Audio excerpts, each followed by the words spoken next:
반갑습니다. Good afternoon. Welcome to the session. This is our first session, the symposium. This session will be in Korean. So if you need translation, please do check the barcode there, and you will be able to access the translation into English.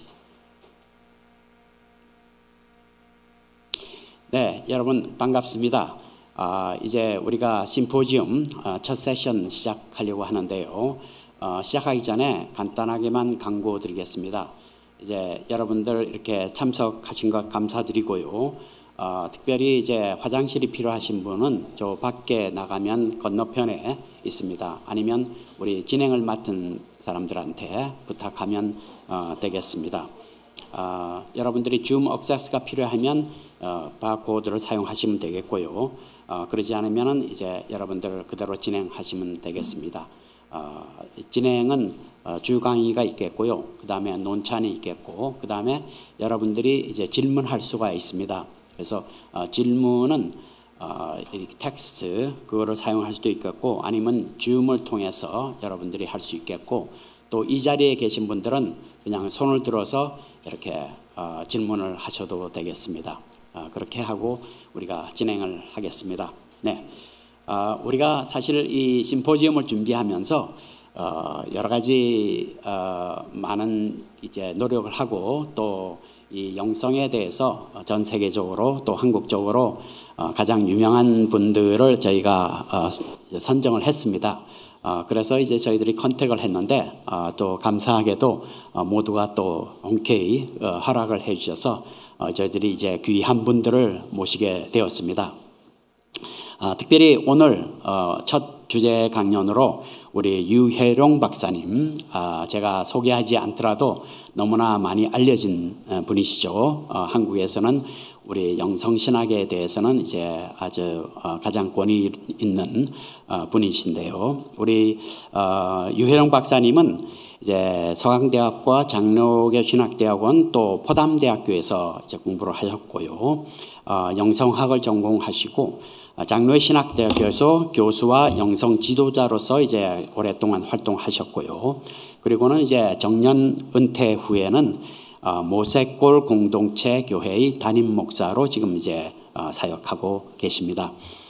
저서로는 하나님 체험과 영성 수련, 기도 체험과 영적 지도, 또 영성의 발자취 등 아주 수많은 저서가 있습니다. 지금도 이제 그 신학대학원에서는 은퇴를 하셨지만은 또 여러 군데 이제 강의를 다니시고 또 모세골 공동체 교회에서 담임을 하셔서 아주 바쁘신데 이렇게 오셔서 참 고맙습니다. 논찬을 받은 분은 이학준 교수입니다.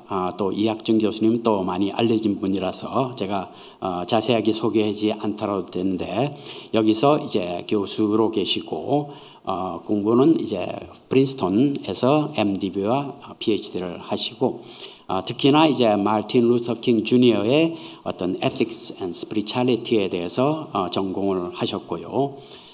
여러 가지 책을 많이 썼습니다. 그 중에 이제 최근의 책이 God and Community Organizing이라는 책이 있고요. 또 Christian Ethics, A New Covenant Model이라는 책들이 있습니다. 한국에서도 이제 책이 여러 권도 나왔는데 한국 교회 패러다임을 바꿔야 산다 하는 책이 있습니다.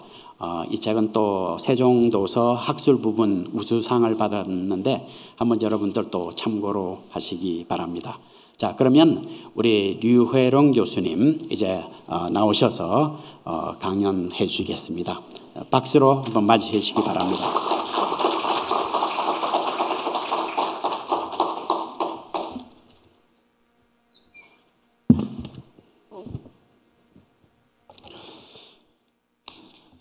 저 부족한 사람을 여기까지 초대해 주셔서 감사하고요. 여러분 앞에서 이렇게 강의를 하게 된 것을 영광스럽게 생각합니다. 시간이 매우 제가 준비한 논문에 비해서 매우 짧아서 막 급히 이제 지나갈 수밖에 없습니다. 오늘 이제 제가 하고자 하는 논제는 이제 한국 영성의 발자취, 과거에 대한 회고, 또 현재 진행형, 미래에 대한 전망, 근데 이런 것을 가지고 얘기를 하려고 합니다. 근데 이제 우선 이 제목으로부터 우리가 이제 이 한국교회 영성의 특징을 이해하면 좋겠습니다. 이제 예수님의 말씀에 이게 뒤바뀌어진 얘기죠. 예수님 말씀은 새 포도주를 어떻게 헌 부대에 담을 수 있겠냐, 뭐 이런 얘기를 하셨는데 저는 why not? 왜 못 담냐? 그래서 제가 도전을 한 거죠. 새 포도주를 헌 부대에 담으면 무슨 일이 벌어질까? 사실은 이 얘기는 제가 제가 그냥 머릿속에 이렇게 도발을 한 건 아니고요. 하비 콕스의 얘기예요. 하비 콕스의 얘기를 제가 이제 갖다 채용한 건데요. 사실 새 포도주는 뭐고 새 부대는 뭐냐, 이제 이 얘기를 이제 먼저 이제 해야 되겠죠. 지금 이 그림은 이 한국교회의 특징이에요. 한국교회 초기부터 이렇게 모이기를 아주 좋아하는, 이게 아마 이제 사경의 장면입니다. 초기 한국교회, 아까 그 민 목사님 개회 설교에서도 이제 한국교회가 이제 성경을 기본으로 해서 성교가 이렇게 펼쳐가기 시작했는데, 이제 초기부터 이제 사경회를 아주 즐겨했죠. 다 이제 하면 이렇게 다 모여서 사진을 찍는 이런 초기의 장면이죠. 근데 이제 이 비유는 우선 한국교회가 이제 복음을 받을 때 상황은 그야말로 누더기 헌 부대와 같은 상황이었다라는 것을 이제 상정하는 거죠. 근데 이 누더기 같은 헌 부대가 그러면 얼마 만에 새 부대로 바뀌었냐? 그렇지는 않아요. 찢어져 가지고 꼬매면 찢어지고 꼬매도 그것도 헌 부대잖아요. 그럼 또 헌 부대로 또 갔다가 또 그 포도주는 계속 새로운 게 들어가니까 또 찢어져요. 그래 또 꼬매도 여전히 헌 부대예요. 그래서 이런 유형의 한국교회가 이런 유형으로 지금까지 이제 그 발자취를 그려왔다, 이런 의미입니다. 그래서 한국교회 영성의 발자취는 헌 부대에 새 포도주가 계속 담겨지는 그런 것으로 설명할 수 있다. 물론 새 부대는 이제 복음을 얘기하죠. 복음을 그 비유로 하고 있고, 헌 부대는 우리 한국교회 민족적, 국가적 혹은 교회적 상황을 이제 표현한 것이죠. 그래서 이제 이런 것들이 이제 어떻게 발전해하고 성장해 왔는가, 그걸 이제 영적 성장이라고 이제 쉽게 표현할 수 있는데요. 근데 그 성장이라고 할 때 우선 이제 방법론을 좀 얘기를 해보겠어요. 이 영적 성장이라고 할 때 그 객관적 표지가 과연 있는가? 우리가 이런 것을 종종 보잖아요. 교회 안에서 성숙했다, 성장했다, 저 사람 참 성숙한 사람이 이렇게 얘기하는데, 이게 언제나 그 사람이 언제나 똑같이 성숙한 사람으로 보이지는 않아요. 예를 들어서 A 교회에서 굉장히 성숙한 사람이라고 했는데 B 교회를 얼마 가면 맥도 못 쓴 사람이 돼버려요. 그 너무 주관적이죠. 성숙했다면 그래도 보편적이어야 되잖아. 저 사람은 어디 가도 성숙했다, 이런 표지를 가져야 되는데, 그렇지 않으면 그 성숙의 영적 성장의 진정성에 문제가 있는 거죠. 그래서 이제 그것은 어떻게 그것을 담보할 수 있는가, 객관성을. 그럼 이게 이제 영적으로 성장했다는 그 성장의 주체가 뭐냐? 서브젝트 주체가 말 그대로 영적 성장이니까 영이죠. 그죠? 근데 영이 도대체 뭔데? 그걸 이해해야 영적 성장의 표지가 되는데요. 우리가 영이다, 영적 존재다 할 때, 그것을, 우리가 경험할 수 있어요. 영을. 우리가 영적 존재할 때 영을 경험할 수 있냐고요. 근데 경험하는 그 주체는 또 뭐예요? 그래서 그 문제가 되어져야 돼요. 그래서 이제 이 영을 경험한다고 할 때 이렇게 표현할 수 있어요. 뭐 이 도시가스라는 거 있죠. 뭐 여기도 마찬가지. 도시가스가 들어올 때 도시가스에 냄새가 있습니까, 없습니까? 도시가스는 냄새가 있어요. 도시가스는 냄새가 있는데 본래 천연가스는 냄새가 없죠. 근데 도시가스에 왜 냄새가 있죠? 거기다 냄새를 주입해 놓죠. 왜냐하면 사고가 터지면 이게 가스다 이렇게 알 수 있기 때문에. 우리는 보통 집에서 가스 냄새 난다 하는데 엄밀히 말해서 그건 잘못된 얘기예요. 그 가스 냄새가 아니고 거기다 주입한 그 냄새죠. 그러나 그 가스 냄새를 통해서 이 사람은 가스를 경험했다 말할 수 있는 거죠. 그렇게 표현할 수 있어요. 우리가 영이 있다, 영이 성장한다고 할 때 그 영은 어떻게 경험되어지는 거냐? 사실 그 영 자체는 주체이기 때문에 주체가 주체를 어떻게 경험해요? 그런데 이것이 그런 식으로 가스처럼 경험될 수 있는 게 뭐냐면 의식의 작용이라고 할 수 있어요. 의식. 그래서 영의 작용은 의식의 작용. 영과 의식은 인터체인지를 서로 상호 교환적으로 사용할 수 있는 용어다. 뭐 이건 제 얘기하는 버나드 로너건이라는 신학자의 심리신학자의 얘기인데요. 그래서 우리는 의식을 통해서 영을 경험할 수 있다. 근데 의식이라는 것은 두 종류의 의식이 있죠. 하나는 이제 객관적 의식과 주관적 의식이라는 게 있어요. 이 객관적 의식, 주관적 의식이라는 게 뭐냐면 이 뭐를 이렇게 이제 보는 걸 얘기합시다. 보는 행위와 보는 행위, 내가 무엇을 본다 행위하고 그것을 봤으면 어떤 건 인식이 되잖아요. 인식의 행위는 같지는 않잖아요. 보는 행위와 인식의 행위는 같지 않아요. 뭐 예를 들어서 내가 이 컴퓨터를 본다. 지금 여기 있는 컴퓨터를 봐요.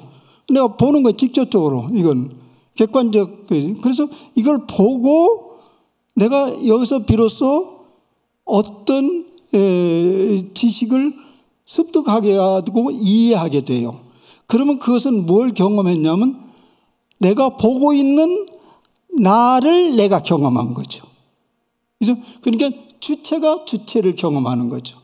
그럴 때 비로소 지식이 형성이 되고 이해를 하게 되고 판단을 하게 된다고.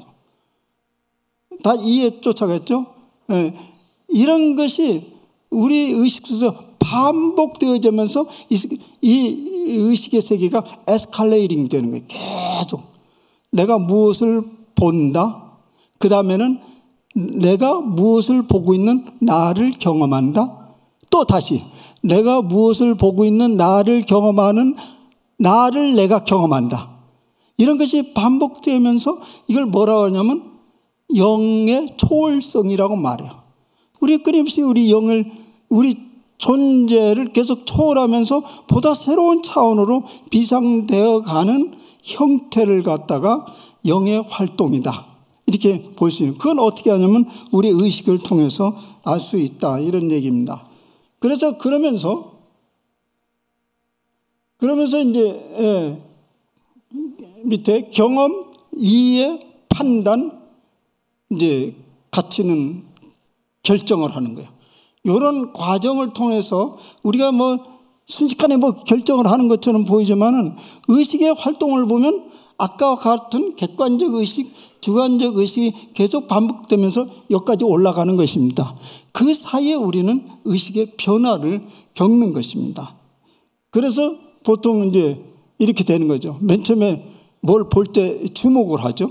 주목을 한 다음에 그것이 이제 본 것이 지성적이 되는 거죠. 지성적이 된 다음에 그 다음에 그것이 옳은 것인가 그런 것인가 리즘을 한 것인가 판단을 하고 그 다음에 이것을 내가 받아들일 것인가 말 것인가를 결정하는 거죠. 이게 이제 하나의 영적인 작용이라고 말할 수 있습니다. 그러면 이렇게 객관적 인식과 주관적 인식이 반복되면서 우리는 어떤 식으로 이게 계속 되는 동안에 성장하게 되냐면요. 이렇게 성장하게 돼요. 맨 처음에는 점점 우리가 의식이 자기 중심적인 존재로부터 점점 이게 의식의 확장이 되면서 너 우리 중심이 되고 그 다음 세계 중심이 되고 이렇게 의식이 확장되어가는 그런 걸 갖다가 이것은 영적 성장이다 이렇게 말할 수 있습니다. 좀 더 이것은 보편적 표지를 얘기하는 것입니다. 이제 이런 어떻게 생각하면 이거 하나의 이제 앞으로 영적 성장이라고 할 때 하나의 메소돌라지 방법으로 가져온 것입니다. 우리가 저 사람의 영적인 성장이 얼마나 됐나 이렇게 볼 때 저 사람의 의식의 틀이 얼마나 됐는가를 보면 알 수 있다. 근데 이건 개인뿐만 아니라 집단도 얘기할 수 있어요. 교회가 영적으로 어느 정도 성장되어 있는가 이제 그걸 알려면 이 교회의 이 의식의 상태를 보면 알 수 있다. 그렇게 보는 거죠. 이제 그런 의식의 상태가 성경과 복음을 해석하는 눈이 달라지는 거죠. 이제 그런 것을 영적 성장이다. 그래서 이제는 우선 한국 교회라고 얘기했으니까 집단적 이제 이 의식을 한번 추적해 가보는데 이제부터는 한국 교회라는 것이 서구교회에서 비교적 짧죠. 우리 특히 개신교만 해도 뭐 맥시멈 잡아도 150년이 채 안 되는 역사니까 그걸 한눈으로 쫙 훑어봐도 볼 수는 있어요. 뭐 물론 그것도 적지 않는 양이지만은 제가 이런 메소달라지를 가지고 이제 한국교회가 어떻게 이렇게 자라갔으며 어디까지 왔고 어디서 자람이 멈춰졌고 어디서 자람이 빽했고 어디로 갈까 이런 유형의 오늘 고찰을 해갈 것입니다. 그래서 어떤 의미에서 또 방법론은 교회론적 방법론이 될 것입니다. 역사적 방법론을 가지고 이것을 접근해 갈 것입니다. 우선 한국교회 특징을 아까 헌부대라는 것부터 여러분들이 이렇게 딱 이제 이해를 하셔야 됩니다. 한국의 특징이라는 게 이거 뭐 지금 선교사들과 더불어서 이제 초기 교회 지도자들이 성경 공부하는 그 모습을 찍은 것입니다. 성경 번역하고 이런 것들. 이제 이분을 하나 이제 소개를 하겠는데요. 이분이 제 대학 시절에 운동권의 대부였는데 함석헌이라는 분이 함석헌 선생님 들어보셨죠? 제야 역사가이면서 물론 퀘이커 교였지만 독실한 기독교인이었죠. 이분 한국 민족, 한국 사회 이걸 이제 끌어안고 일생 실천을 했던 사람인데 이분이 쓴 책 중에 성서 관점에서 본 한국 역사라는 책이 있어요. 뜻으로 본 한국 역사라고도 돼 있고 근데 이건 아주 오래전에 쓰인 책이에요. 벌써 1930년대에 쓰여진 책이니까 제가 가진 책은 1950년에 나온 책이에요. 노란 책을 제가 그걸 다시 꼼꼼하게 이제 살펴보면서 모모로 쓴 책입니다. 이분의 얘기는 이 책에서 우리 민족은 고난을 위해서 태어났으며 4,000년 역사 동안에 태평생대를 누려본 적이 한 번도 없다. 우리 민족은 고난을 위해서 태어난 민족이라고. 그런데 이 고난이 왜 이 고난이 우리에게 필요했던가? 이 백성에게 참 종교를 주기 위해서 참 신앙으로 돌아오게 하기 위해서 고난의 역사는 필요했다. 이렇게 일가를 하고 있습니다. 그런데 이 역사가 꼭 어떤 역사와 비슷하냐면 이스라엘 백성들의 역사와 똑같다. 이렇게 이제 표현하고 있어요. 그러면 이 고난은 그냥 주어진 게 아니고 어떤 목표를 향해서 주어졌다는 거 확신이 있었던 것이죠. 이제 이건 한마디 말해서 이 한국교회가 들어오는 그 시점에도 여전히 극심한 고난 상황에 있었다라는 것을 얘기하는 거죠. 이래서 이제 서양 종교가 한국교회로 들어옵니다. 이게 이제 그야말로 기독교 서양 종교였어요. 우리가 서양 종교. 근데 만약 이 서양 종교가 그냥 서양 종교로 머물렀더라면 한국교회는 오늘처럼 복음이 자리를 못 잡았을 거예요. 어떻게 이게 한국교회, 민족교회로 넘어갔는가 이 문제를 이제 다뤄야 됩니다. 우선 초기 이 한국교회가 서양 종교, 기독교가 한국교회를 자리 잡는데 우리는 이제 표면적으로 선교사 속에서 선교사들이 주도적으로 그렇게 해왔다고 생각하는데 또 그렇게 이해하는 사람 많은데 사실은 그렇지 않아요. 이미 이 나라 백성이 벌써 자리를 깔았어요. 그리고 탑다운으로 자리를 깔았어요. 밑에서 민중이 아니라 탑다운으로. 뭐 이제 예를 들자면 뭐 이게 굉장히 많은 복잡한 얘기겠지만, 예를 들어서 한국에 선교사들을 어떻게 들어왔느냐, 그 중에 두 사람을 꼽을 수 있습니다. 하나는 역사 속에 있는 인물 중에 민영익이라고, 민영익, 민비, 고종 황제의 부인의 이제 먼 친척인데 뭐 고급 관료였죠. 그 민영이라는 사람이 있었고, 하나는 윤치호라는 사람이 있었죠. 윤치호는 잘 알겠죠. 우리 기독교 다 그때 비슷한 세대 사람인데, 둘 다는 이제 개혁파들이죠. 당시에 이제 이조 말기에 이제 보수파와 개혁파. 그때는 뭐 서양 일본을 위시해서 서양 많은 나라들이 개항을 하도록 요구를 했죠. 나라를 열으라. 그때 이제 그걸 앞장섰던 이제 사람들이 개혁파인데요. 이제 그 중에서도 민영익은 개혁파 중에서 개혁 보수파예요. 윤치호는 조금 더 개혁파고, 그때 이제 이 뭐 갑심정변도 일어나고 역사적으로 많이 이제 고난을 겪고 있었는데, 뭐 그건 다 빼고요. 이 사람들이 예를 들어서 이제 민영익이 이제 조선의 정권 대사, 미국의 한시적인 특별 대사로 갔다가 뭐 우연히 만난 이제 뭐 고초 박사, 당시 메릴랜드 학장이었다 그러는데, 뭐 이런 사람 기차칸에서 만나가지고 한국 얘기를 하면서 이 한국의 이 슬픈 이 비극적인 상황에서 벗어날 길은 오직 기독교밖에 없다라고 전하면서 어디 들었는지 우리 좀 도와달라, 그런 요청을 합니다. 그리고 윤치호도 에모리 대학에서 윤치호도 이제 쫓겨났죠. 그 개혁파에서 이렇게 와서 에모리 대학에서 공부하는 동안에 그 에모리의 총장하고 얘기하면서 이 조선을 좀 도와달라. 뭐 도와달라는 게 이제 복음을 전해달라. 그래서 결국은 이 땅에 그들의 이런 발자리를 브릿지로 인해서 이제 감리교 선교사가 들어오고 장로교 선교사가 들어왔는데, 바로 그 사람들이 언더우드하고 아펜슬레 이제 그런 사람을 보내는데 중요한 역할을 했다, 이런 얘기를 합니다. 그러니까 어떤 의미에서 한국의 선교는 자생적으로 일어난 것입니다. 이건 정말 한국 역사를 위해서 정말 하늘이 내준 기회입니다. 만약 여타 다른 동남아의 선교 정책처럼 제국주의자들의 점령의 차원에서 선교사가 달라붙었다면 우리 한국 교회는 뭐 인도나 그렇게 되고 말았을 거예요. 그런데 그렇지 않았어요.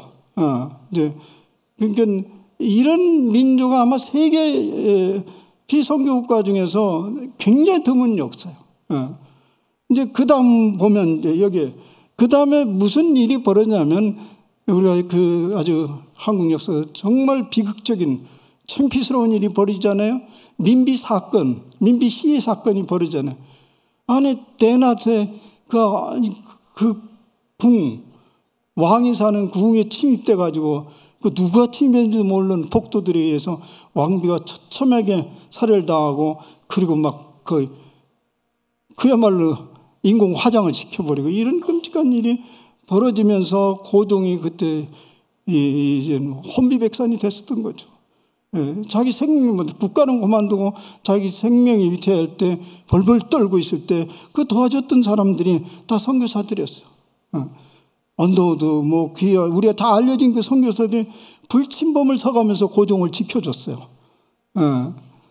그리고 당신 이 선교사들이 우리 목숨을 걸고 당신을 지키겠다. 그래서 그야말로 군대에서 불침범을 서듯이 왕을 지켜줬고, 그런 것들이 백성들에게 전해지기 시작하면서, 이게 서양 선교사들이라는 사람들이 이 백성들의 고난과 함께 하러 왔구나, 이런 의식이 자리를 잡기 시작한 것입니다. 그래서 교회가 급작스레 사람들로 모여들기 시작하는 것이죠.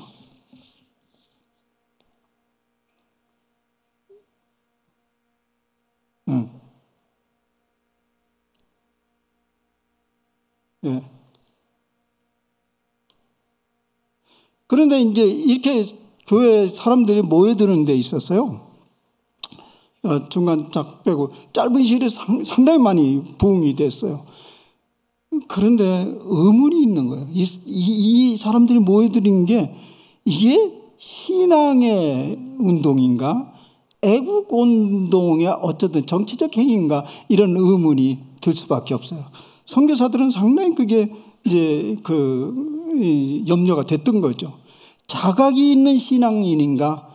아니면 그 비극적인 운명 속에서 그걸 어떻게든 피해보려는 하나의 일환으로서 그런 운동인가? 이게 의심이 되는 거죠. 사실 영성에서 굉장히 중요한 부분은 이제 이런 의심이 있었고, 영성에서 굉장히 중요한 부분은 이런 것입니다. 이게 이제 영성 성장의 패러다임으로서 제시된 에벌린 언더이라는 영성신학자의 그냥 패러다임인데, 이건 뭐 그분의 패러다임이 아니고 이미 기독교 영성사 속에서 다 받아들인 것은 이제 정화, 조명, 일치라는 이런 과정을 거치는데, 에벌린 언더일은 바로 이 정화, 조명이라는 들어가기 입구에 신앙의 자각적 신앙을 경험하게 된다. 말하면 자인식을 통한 자각적 신앙을 경험하게 되는데, 우리 초기 조선의 서양 이 교회가 자리를 잡을 때 사람들이 많이 모여있을 때 정말 이 사람들이 자각적인 신앙인들인가? 그렇지는 않다고 보는 거예요. 왜냐하면 그 사이에 1907년 사이에 교회 안에서 어떤 자각적 운동이 있었다든가 회개가 있었다든가 무슨 바이블 미팅이 뭐 부흥이 있었다든가 그런 거 하나도 없었는데 사람은 모여들은 거예요. 그 선교사들은 굉장히 의심했고 두려워했어요. 그냥 사람들이 모여들으니까. 이건 아마 정치적인 문제다. 정치적인 운동 아닌가. 뭐 이런 의심을 가졌는데,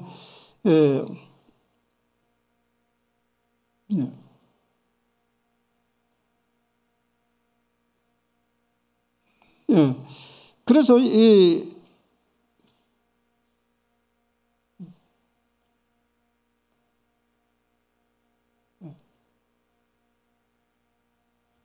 장면은 이제 그 다음에 우리 예상을 하죠.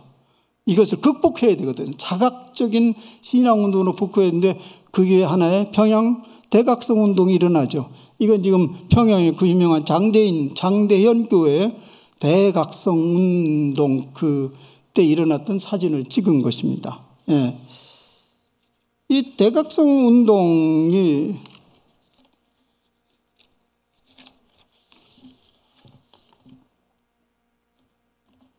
이 대각성 운동의 이제 배경은 여러 가지가 있었어요. 우리가 이제 그 당시에 일제가 이제 깊게 개입이 시작했죠. 한일 합방에 개입 전에 을사보호 조약이 1905년에 일어났고, 그리고 이때 선교사들이 상당히 자각을 했어요. 이 교인들이 막 몰려오는데, 사람들이 교회에 몰려오는데 선교사들이 자기를 돌이켜볼 때 이렇게 모여오게 할 이유가 아무것도 없었어요. 본인들이 한 게 아무것도 없어요. 아무것도 없는 게 아니라 자기네의 말을 듣지도 않아요, 교인들이. 자기네들 막 설교라고 해도 아무 움직임이 없어. 근데 자기끼리 모이면 막 거기에 감동을 받고, 그러니까 선교사들이 이게 이제 자각을 한 거죠. 회개를 하기 시작하면서 선교사끼리 모여서 잘 아는 대로 원산으로부터 시작해서 평양에 모여서 서로 성경 공부를 하면서 기도하면서 회개하기 시작했어요.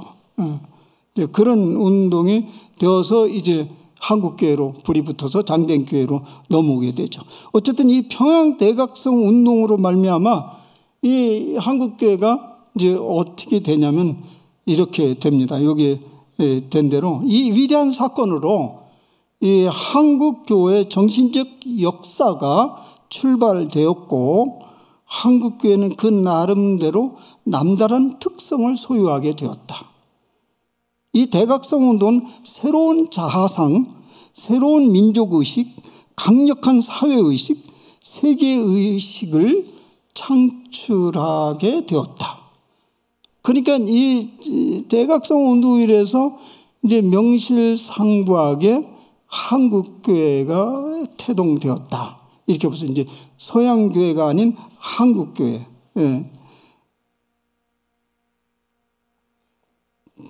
그래서 이제 이 대각성 운동인에서 종래 편협적인 민족의식을 넘어서 하나님 백성으로서의 정체성을 세우게 되었다. 이렇게 이제 볼 수 있습니다.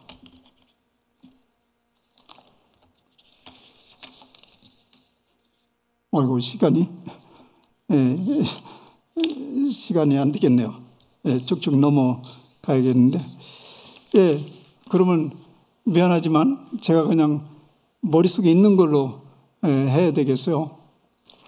이 대각성 운동이 되면서 이게 어디에 영향을 미쳤냐면 한국교회 민족운동, 민족의식에 영향을 미쳤어요.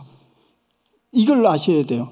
맨 처음에 대각성 운동의 역시 민족주의적 사고로부터 교회가 시작됐는데 대각성 운동을 거치면서 또다시 민족, 독립 사상, 민족의식으로 또 넘어가요. 이때는 이제 뭐가 달라지기 시작하면 신앙의식과 이 독립운동, 민족의식이 혼재되지 않고 신앙의식이 곧 민족의식을 끌어안게 됐어. 그러니까 독립운동이라는 건 독립운동을 위해서 아니고 신앙을 지켜가기 위해서 이 독립운동은 필연적이었어. 그래서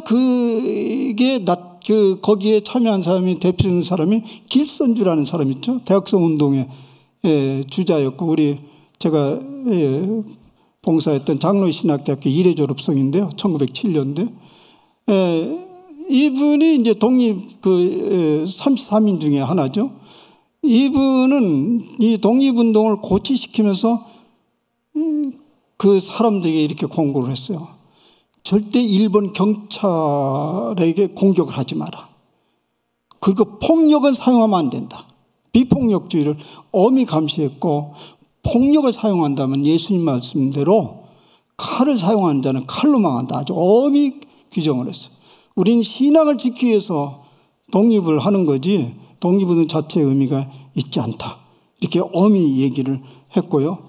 그리고 김익두 같은 사람은 김익두 부전도 그 다음에 이 신앙 대각성 운동의 그 주자로서 활동을 할 때 이 사람도 독립운동보다 이번은 사회의식, 사회개혁, 그리고 도덕적 향상 여기에 이제 이 부흥운동에 영향을 미쳤는데 그래서 뭐 금주, 금연 막 굉장히 방탕한 그런 것들을 질책하면서 이제 그러니까 이 삼박자가 이 교회가 한국교회가 자리를 잡으면서 삼박자가 같이 맞은 거죠.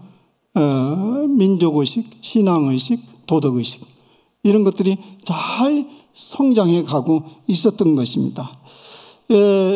말하자면 이 한국 초기 교회는 하여튼 과정적으로 잘 발전돼서 성장해 가고 있었고 또 사회의식이라는 것과 교회 생활이라는 것이 결코 분리될 수 없는 그런 상황으로 자꾸 발전이 가서 적어도 일제시대 마지막에 갈 때까지 한국교회는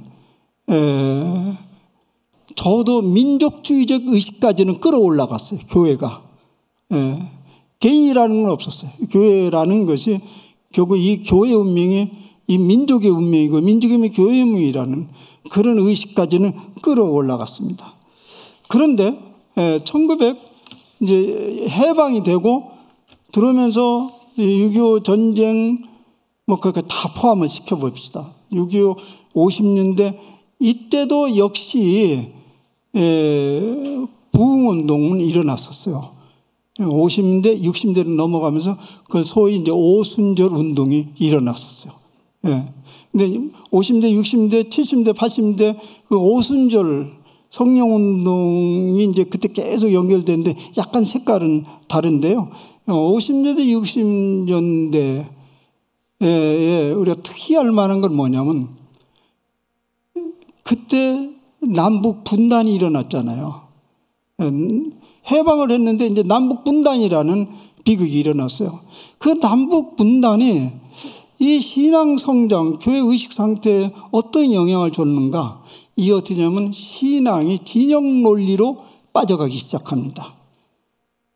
좌파, 우파, 공산주의와 민주주의 이런 것들이 오늘까지 그 잔재가 있으면서 결국 여기서 우리가 일제시대 때 그 신앙의식이 잘 가면 그 다음에 이 신앙의식은 어디로 갔어야 되냐면 세계주의적 의식으로 인류 보편적 평등, 평화 이런 의식으로 교회가 이렇게 발전돼 가야 되는데 거기서 그냥 스탑이 돼버렸다고. 남북 분단으로 인해서 스탑이 아니라 오히려 이게 거꾸로 가는 모양새를 되기 시작했고 그 영향을 준 것이 명암이 있는데 60년대, 70년대, 80년대에 걸친 오순절 운동이 그 의식의 성장의 암은 이제 어두운 그림자는 뭐냐면 의식의 발전에 발목을 잡은 거예요.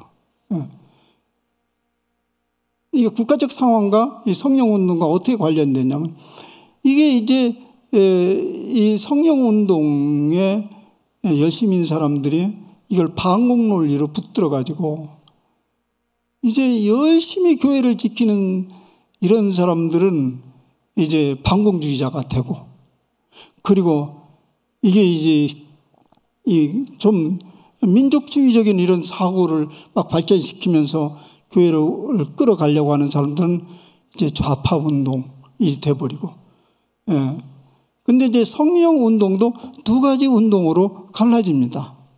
하나는 부성적 성령 운동이 있고 다른 하나는 모성적 성령 운동이라는 게 생겼는데 부성적 성령 운동은 현재적 하나님 나라, 사회 정의 이런 걸 실현하는 운동으로 발전돼 가고 모성적 성령 운동은 마지널 피플, 주변 인간들, 가난한 사람들, 병든 자들의 위로와 저들이 잘 사는 길에 함께 말하면 잘 사는 자, 우리도 잘 살아보자.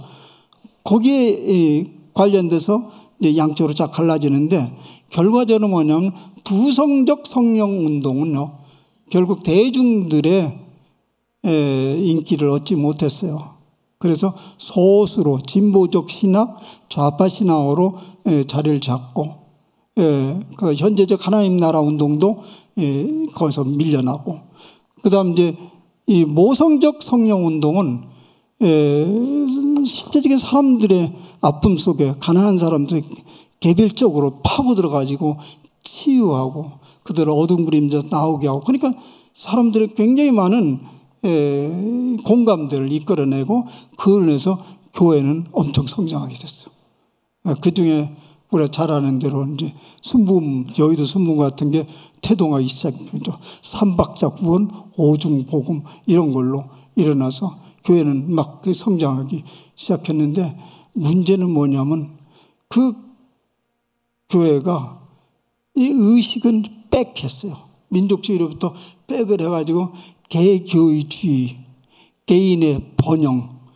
그래서 이 의식은 거기서부터 멈추고 말았다고 보는 거죠. 그러면 이것을 영적 성장이라고 해야 되냐, 퇴보라고 하느냐. 이게 이제 우리가 가늠을 해야 된다고. 어떻게 생각하면 양적 기초를 세우면서 또 성장으로 간다고 한다면 이걸 성장이라고 말할 수 있지만은 아까 제가 서두에서 영적 성장이 뭐냐 할 때 의식의 확장이라고 본다고 한다면 이것은 지금 백을 하고 있다는 거예요. 근데 이제 이것을 이제 영성 운동으로 한번 넘어갑시다. 이런 일을 하기 위해서 교회에서 그동안에 했던 영성 운동이라는 게 뭐냐? 영성 운동의 한국교회 발전은 세 가지로 요약할 수 있습니다.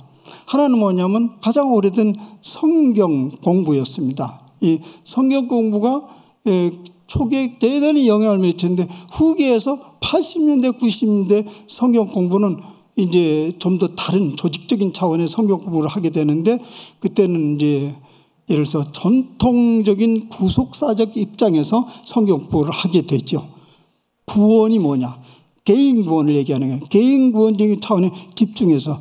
또 하나는 제자화 훈련이란, 성경 공부를 통해서 제자화 훈련을 하는 거 익숙하죠? 예, 제자화 훈련. 근데 나중에 알고 보니까, 이게 평가를 하고 보니까 제자 훈련을 했는데 이 구원론적 입장에서 성경 공부를 한 것은 이 구원론을 특히 개인주의로 좁혀놔 버렸고, 개인주의적인 구원, 그리고 이제 그 제자 훈련은 이게 제자를는 만들어내지 못하고 제자 선생만 많이 만들어내가지고 신앙이 지성화되기 시작한 거죠. 근데 이 모순은 뭐냐면, 이 신앙이 지성화된다면 의식의 차원이 또 열려진다고 봐야 되는데 그건 못하고 말았다는 거예요. 예. 그게 이제 90년대 2000년 가까이까지 한국에는 그렇게 평가되고 있어요. 예. 그러니까 우리가 지금 굉장히 극복해야 될 건 몇 가지가 있는데, 하나는 우선 개인주의적 구원관을 넓혀야 되고, 개인주의적인 개인구원이라는 것을 넓혀야 되고, 두 번째는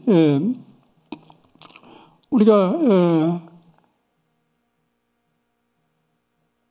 그러면 지금 넘어가다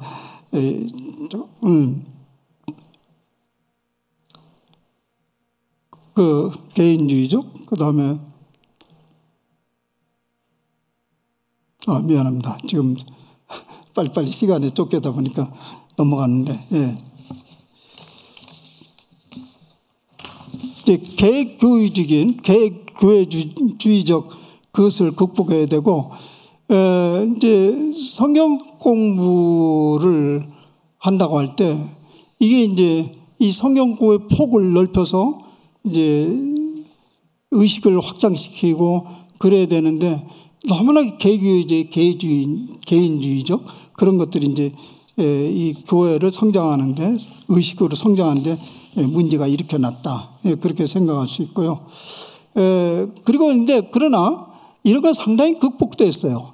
우리가 지금 빠져 있는데, 한국교회가 그동안에 비판을 많이 받아 있는 게 샤머니즘적이다, 그런 얘기를 했는데,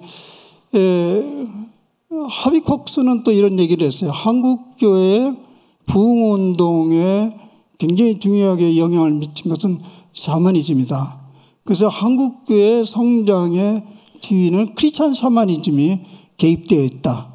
그런데 이 크리스찬 샤머니즘을 이제 극복하는데 굉장히 중요한 것은 그동안에 성경 공부라는 게, 좀 조직적인 성경 공부라는 게 상당히 그것을 이제 극복하는데 큰 역할을 했다. 그래서 제가 90년대 말 2000년대 한국계 의식조사를 제가 해가지고 논문을 발표한 바에 의하면, 기도나 이런 것에 대해서 샤머니적 요소는 상당히 많이 빠져나가 있다고 볼 수 있습니다.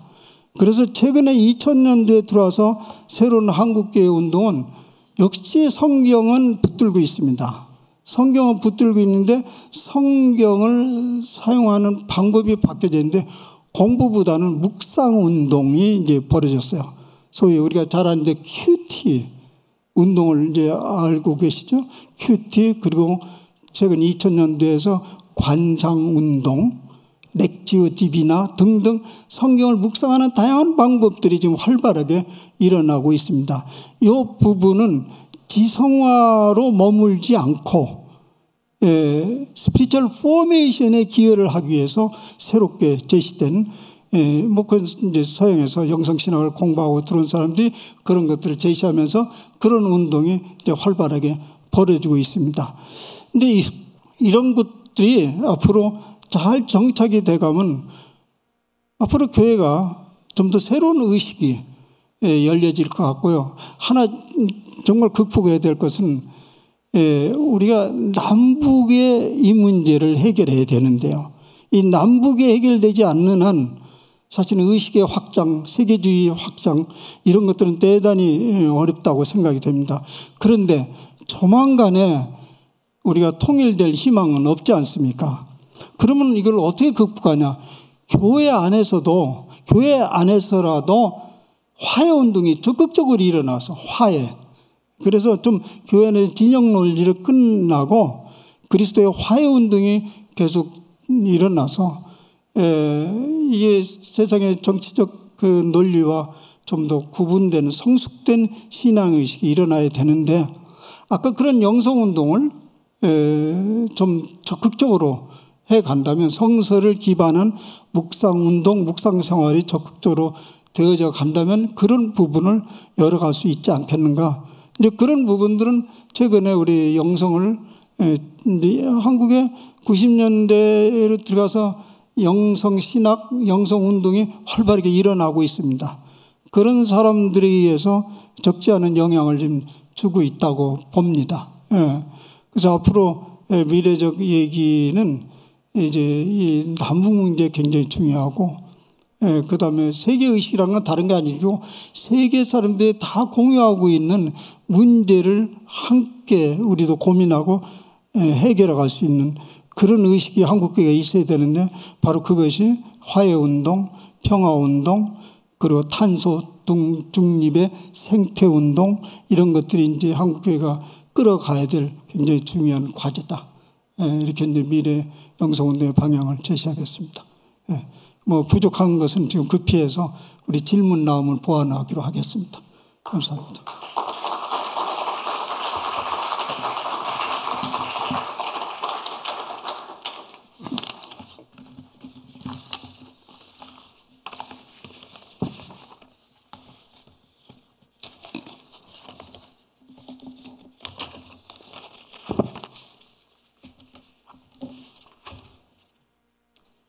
네, 아주 감사합니다.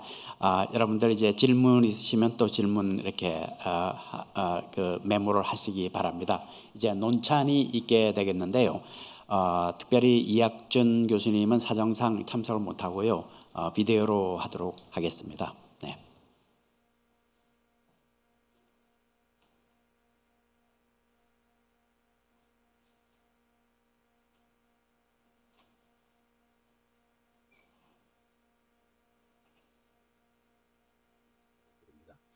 우리 유혜령 교수님의 강의는 우리 한국교회의 역사를 한눈에 살펴볼 수 있는 좋은 기회를 제공해 준다고 봅니다. 이 강의에서 던지는 질문은 한국교회가 영성적으로 어떤 교회인가, 한국교회는 어떤 영성을 가진 교회인가 하는 이 매크로한 그런 질문을 던지면서 한국교회가 걸어왔던 영성의 발자취들, 말씀드린다면 민족주의적인 그런 교회에서 시작해서 그 다음에 1907년에 부흥운동을 통한 공동체적 교회, 그 일제의 신사참배를 지나온 순환적 교회, 그리고 성령운동에 나타났던 여러 가지 부정적 샤머니즘적 영향을 지적하시면서 민중신학이 가졌던 개혁적인 이런 모습까지 얘기하고 있습니다. 한국교회 역사를 영성의 관점에서 본다고 하는 것은 우리 학문을 하는 사람의 입장에서는 특별히 쉬운 일이 아닙니다. 왜냐하면 유 교수님의 강의는 교회사 강의도 아니고 또 한국교회의 조직신학을 연구한 것도 아닙니다. 그런 면에서 한국교회의 영성의 역사를 이렇게 살핀다고 하는 것은 그 자체가 큰 의의가 있다고 봅니다. 이런 한국교회 전체의 영성을 분석하는 것이 쉽지 않은 작업이라는 것을 인지하시면서 강의 앞부분에서 그 리서치 방법론을 제공함으로써 나름대로 그 한국교회 영성의 분석의 기준과 또 여러 가지 그 변수들을 분석하고 계십니다.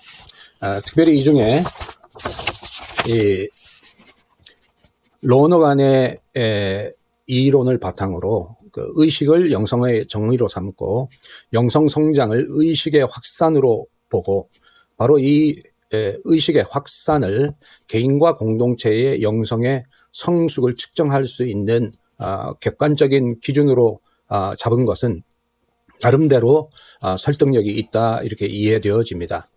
특별히 이 성숙은 강의에서 말씀하신 것처럼 자기 중심, 셀프 센터드 된 데서 그다음에 자기 집단 중심, 에스노 센터드 된 그리고 마지막으로는 세계 중심적인 월드 센터드 된 그 모습으로 나아가는 이 여정을 영성 성숙의 그런 과정으로 얘기하고 계십니다.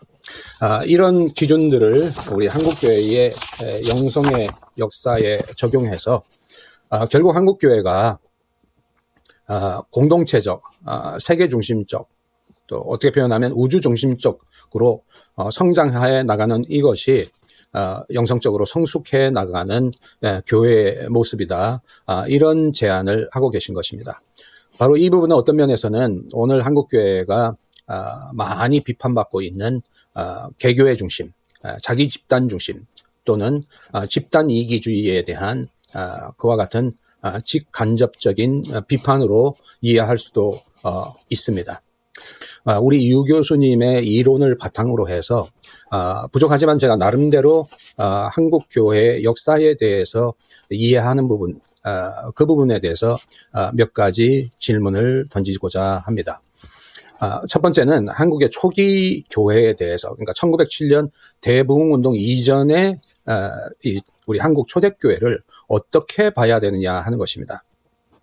우리 유 교수님의 글에 보면 우리 한국 교회가 자의식을 갖고 서양 종교에서 분리돼서 처음으로 이 어떤 정체성을 갖고 출발하며 교회가 탄생한 것은 1907년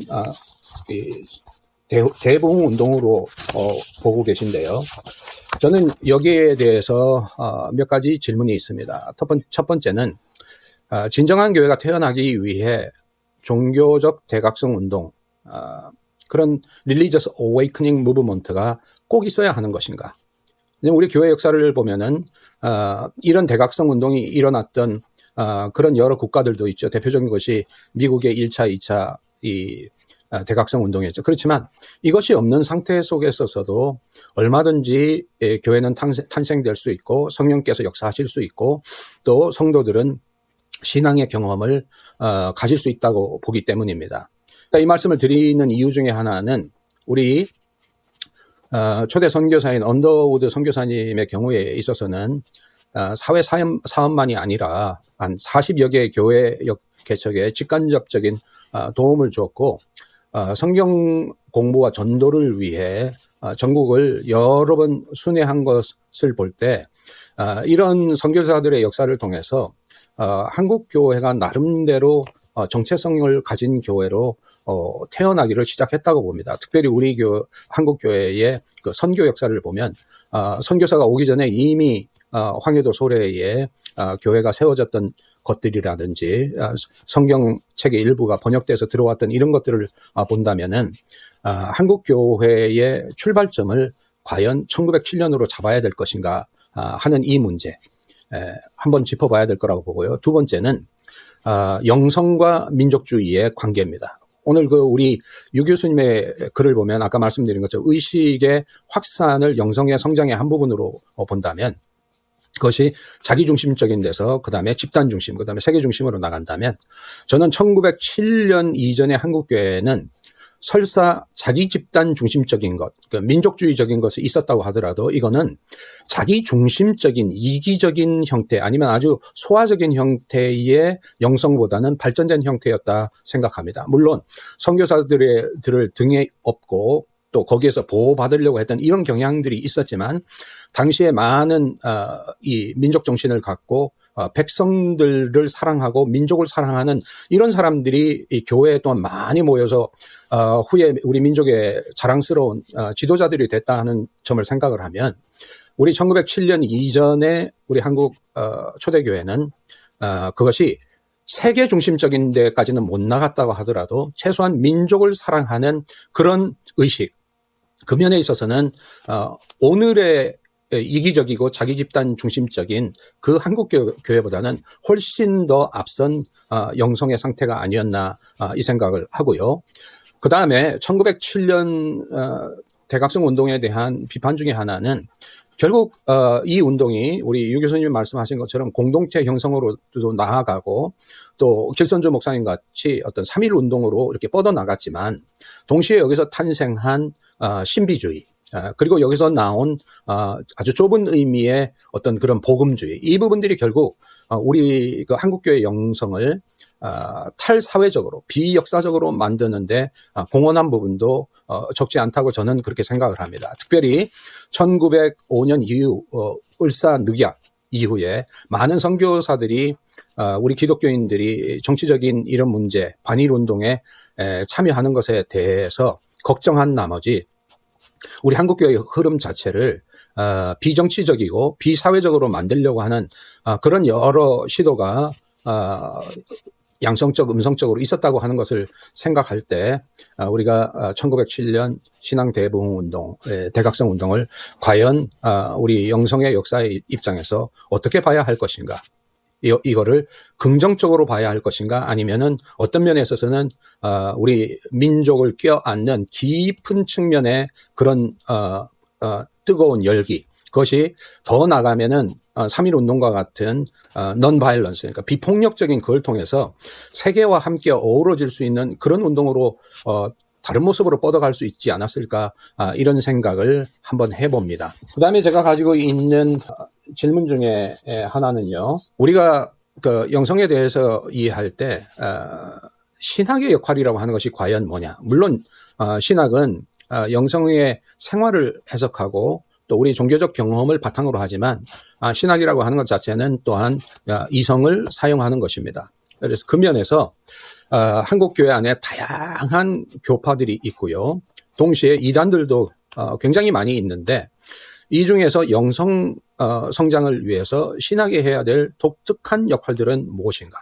달리 말씀드리면 신학이 부재하거나 신학이 미숙한 이 경우에 있어서 아니면 신학이 잘못된 경우에 있어서 사람들이 경험하는 여러 가지 영적 경험들 그 속에서 탄생하는 영성들 이 부분들을 무슨 기준을 통해서 우리가 분별할 수 있을까? 이 말씀을 드리는 이유 중에 하나는 한국 안에서 문제가 많이 되는 예를 들면 신천지라든지 통일교 경우들을 보면 나름대로 세계 중심적으로 나가려고 하는 움직임들이 우리가 나타났던 것들을 볼 수 있습니다. 그 측면에 있어서 어떤 국가가 다른 사람들이 결혼을 시키는 그런 집단 결혼식이라든지 아니면 국제적인 어떤 가정운동 이런 부분들을 보면 상당히 어떤 세계 중심적인 것으로 나아가는데 과연 우리가 그런 속에서 이루어진 영성들을 영성 전체 또는 영성학의 전체 입장에서 볼 때 성숙한 영성으로 볼 수 있는 것인가? 네. 그래서 종교와 종교 사이의 영성의 성장이라고 하는 것이 신학과 관계없이 보일 수 있는 그런 모습인가? 아니면 여기에 우리 기독교인으로서 독특하게 신학이 제공해주는 어떤 분별의 그런 기준들이 제공하는 것인가? 한 걸음 더 나간다면 그 크리스토 센츄리 그리스도가 우리의 신앙의 영성의 성장에 있어서 미치는 결정적인 영향이라고 하는 것은 뭐냐? 그러니까 아까 그 로너간의 이론을 바탕으로 해서 의식의 확산으로 본다면 그리고 그것이 자기 중심, 집단 중심 그리고 세계 중심으로 간다면 그리스도는 이 과정에 있어서 우리들의 신앙을 어떻게 자기 중심에서 집단 중심, 집단 중심에서 세계 중심으로 이끌고 가게 하시고 이렇게 우리가 자라나가는 과정에서 이런 기독론은 어떠한 기준들을 우리에게 제공해 줄 수 있는가? 물론 이것이 타종교를 포함하는 또 아니면 심지어 무신론자까지 포함하는 그런 영성의 총괄적인 의미에서는 큰 적용이 안 되겠지만 그래도 최소한 우리 기독교인 안에서는 뭔가 특별히 우리가 그리스도를 주라고 고백하는 이 측면에 있어서 어떤 기독론 중심적인 그러니까 크리스토 센츄릭한 어떤 측면이 있어야 되지 않을까 생각을 합니다. 그런 측면이 있을 때 우리는 어떤 1970년대에 있었던 그런 여러 가지 성령 운동들 또 오늘 성령의 이름으로 일어나고 있는 여러 많은 그런 잘못된 운동들, 특별히 그 신사도 운동이라든지 이런 부분들을 비판적으로 분별할 수 있지 않을까 그런 생각을 해봅니다. 이 강의를 통해서 우리 한국교회가 분명 더 발전하고 또 성장하는데 좋은 기여가 있을 것이라고 생각합니다. 강의와 노찬의 기회에 대해서 감사를 드립니다. 감사합니다.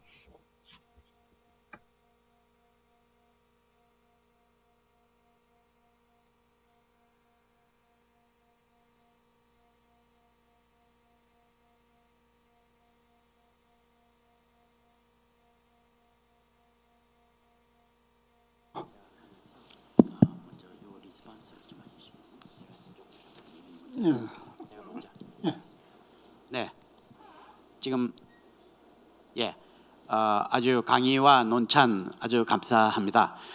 여러분들 아까도 얘기해 드렸지만 온라인으로 계신 분들은 줌으로 질문을 할 수 있고요. 여기 있는 분들은 질문을 그냥 바로 하면 되는데요. 질문을 하실 때는 좀 이렇게 아주 간략하게 강의를 좀 하지 마시고요. 그 질문을 하실 때 간단하게 질문만 이렇게 딱 하시면 그러면 많이 도움이 되겠습니다. 네, 그러면 우리 유혜령 교수님, 특별히 이학준 교수님이 논찬한 거에 대해서 간단하게 또 리스폰스 해주시면 고맙겠습니다. 네. 예, 이 논찬하는 것에 대해서 답하려면 또 한번 강의를 더 해야 되는 큰 것이니까 간단하게만 해달라고 지금 그것에 의해서 지금 하나는 1907년이라는 대각성 운동이 반드시 이제 이 한국 교회로 자리 잡는데 꼭 필요했던 것인가? 뭐 그렇지 않아도 여러 가지 성경 공부나 신학적 발전을 통해서 가능할 건데 그 질문을 하고 있습니다. 예, 뭐 동의하고요. 반드시 그런 굉장히 감성주의적인 대중 무브먼트적인 그런 것이 반드시 있어야 되는 건 아니죠. 근데 이제 대각성 운동은 그게 있었다는 사실을 얘기하는 거죠. 그게 중요한 동기를 줬다. 그게 없었으면 어떨까? 그건 가정에 불과하고 실제적으로 일어났던 일이기 때문에 이 대각성 운동이 한국 교회를 자리 잡는데 결정적인 역할을 했다. 이제 그것을 이제 그렇게 얘기하는 거고요. 근데 이제 이 대각성 운동의 절대적인 이제 제가 필요성을 느낀 건 뭐냐면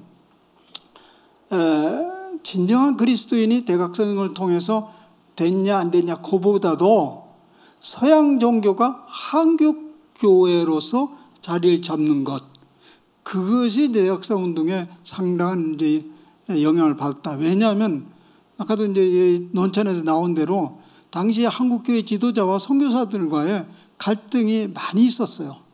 특별히 뭐와 갈등이 있었냐면 당시에 미국과 일본과의 그 외교적 그 밀착도가 대단히 강했어요.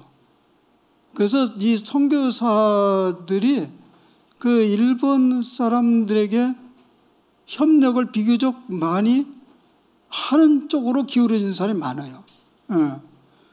그래서 이 한국 교회에 대해서 일찍 이제 일본이 이건 반체제 운동을 하는 집단으로 이제 찍었어요. 여기에 선교사들이 동조를 많이 했어요. 그래서 이 독립운동 이런 것들에 대해서 굉장히 좋지 않게 바라보고, 그러면 이걸 어떻게 극복해야 되냐?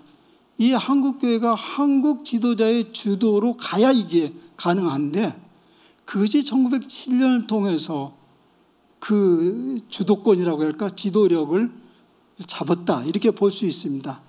그 예 중에 하나가 뭐냐면 평양에 사무엘 마펫이 개척한 교회가 있었는데 그게 약 2,500명 된 큰 교회였어요. 그것을 길선주 목사에게 넘겨줬어요. 예를 들면 당신이 지도력을 가지고 끌어가라. 그런 계기가 이제 1907년을 통해서 선교사들이 자각을 하면서 이들이 자기 교회를 끌어갈 수 있다는 걸 인정하기 시작하면서 한국교회가 자리를 잡게 됐다. 그런 의미에서 이 대각성 운동은 반드시 있어야 된다. 이게 세계적인 상황을 얘기한 게 아니고 한국의 독특한 상황은 이 대각성 운동은 굉장히 중요한 역할을 했다. 이 얘기를 하는 것입니다. 또 하나는 이제 신학과 이 성령 운동 이런 거 얘기하는데 이게 다 공감을 하죠. 지금 신학 부재, 이 신학 부재가 이제 기독론, 특별히 이제 뭐가 이제 60대, 70년대 오순절 운동에 큰 문제를 일으켰냐면 신학 부재인데, 뭐 신학 부재냐면 이건 기독론 부재예요. 성육신하신 기독론 부재고, 또 하나는 하나님 나라에 대한 몰이해예요. 현재적이고 가시적인 하나님 나라보다는 정말론적 하나님 나라에 초점을 맞춘 것이 이 오순절 운동이 현실 참여적인 운동에서 벗어난 겁니다. 그러니까 바르게 신학적 소양을 가진 지도자가 있었더라면 그렇게 비판을 해요. 50대, 60년대 이 성령운동이 준 하나의 어두운 그림자는 뭐냐면 많은 이단들을 배출했어요. 그건 뭐냐면 신학적 소양을 가진 지도자의 지도력이 결핍되어서 그렇다. 그래서 대부분 성령운동의 이 주자들, 지도자들은 은사주의자들이었습니다. 그 신학이 대단히 중요한 건 사실입니다. 한국교회가 오늘 이렇게 의식적으로 성장을 하다 털커덕 멈춘 것도 상당 부분 아까 남북관계 진영 논리도 얘기를 했지만 신학의 부재도 굉장히 중요한 역할을 하고 있다고 봅니다. 네, 고맙습니다. 아주 귀한 답변 고맙습니다. 진영 논리를 얘기하셨는데요. 또 강의 때도 그렇고 지금 방금 얘기하셨는데 질문에 또 그 내용이 좀 많이 몇 가지가 있습니다. 첫째는 이제 한국 사회에서 벌어지고 있는 진영 논리와 좌파 우파 다툼의 문제와 한국 교회 내에서 벌어지고 있는 다투고 싸우는 문제를 어떻게 영성적으로 해결할 수 있을까요? 하는 질문입니다. 아주 좀 큰 질문인데요. 그래도 간단하게 대답해 주시면. 제가 정확하게 받았나 모르겠어요. 어떤 진영 논리를 이제 영성적으로 어떻게 해결할 수 있는가 이렇게 간단하게 네. 그리고 한국의 분쟁의 문제들. 네, 분쟁의 문제. 예, 한국 교회. 예. 사실은 아까 제가 헌부대 세포도자라고 했는데 분쟁 싸움은 나쁜 건 아니에요. 일단은. 전에 맥가브란이 그런 얘기를 했나? 한국교회 성장은 분열과 다툼으로부터 성장이 됐다. 이렇게 이제 얘기를 했죠. 그러면 그게 이제 꼬매지면 되는 거예요. 화해되고 꼬매지면 되는 건데, 그 분쟁 다툼을 그건 사도 바울 시대 때부터 있었던 거니까 그걸 문제 삼지 말고 그걸 꼬매고 통합하고 이런 기술을 이제 배우면 되겠죠. 영적으로. 근데 영적이라는 게, 영성이라는 게 아까 기독론에서, 이 기독교의 영성론은 말할 것도 없이 기독론에서 가져오거든요. 기독론이 뭐냐면 성육신이요. 하나님과 사람의 모순된 둘이 통합되는 것이에요. 그러니까 둘이면서 하나인 거. 불교에서 그걸 뭐냐면 불이라고 그래요. 불이. 둘도 아니고 하나도 아닌 것. 그러니까 이 우리 안에서 영성적으로 화해 영성이 많이 발전되겠다 이 얘기예요. 다투고 하면서 다시 꼬매고 그게 하나의 과정으로 받아들이라는 거예요. 우리가 진영 논리 자꾸 얘기하지만 이런 과정 속에서 우리 한국교회는 성장해 갈 거예요. 정치도 성장해 갈 거고. 그런데 이 꼬매는 기술이 지금 부족해요. 화해 신학, 화해 운동 이런 것들을 좀 한국교회가 개발해야 되겠다 이런 생각입니다. 네, 고맙습니다. 여기 한 분 질문 있습니다. 네. 그리고 또 한 분 있는데 두 분 질문 받고 또 이제 온라인으로 하겠습니다. 네. 유 교수님 강의 너무 잘 들었습니다. 마이크 잠깐만. 마이크가 왜냐하면 온라인에 있는 분들이 들을 수가 없으니까 마이크를 하나 부탁합니다.